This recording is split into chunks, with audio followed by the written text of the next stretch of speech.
Kas mums te, kāpēc mēs nokritām?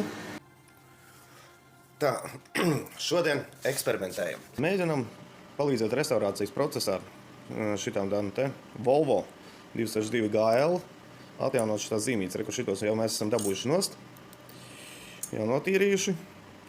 Un tagad mēģināsim ietrāpīt tajā padziļinājumā, iedrukāt iekšā tādu, kādu viņam jābūt, jo savādāk šitie ir, pirmkārt, viņi nebija pilnīgi, kur tikai daļēji.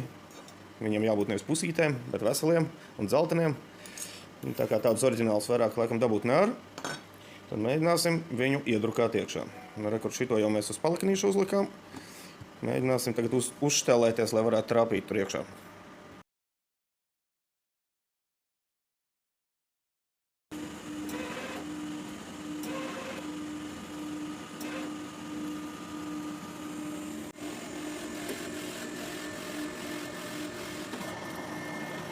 Nu, re. Un kā mums te izskatās? Aha. Re, kur šitām te punktiņam bija jābūt pašā stūrītī. Attiecīgi mums ir 5 mm uz sānu un kaut kāda 1,5–2 mm uz augšu nobīta. Labi. Mēģinam vēl. Nu ko, jauni uzstādījumi. Skatīsimies, trāpīs vai netrāpīs nākamo reizi. Tāks, kas mums te, kāpēc mēs nokritām? Tāks, mēģinam vēlreiz visu no sākuma.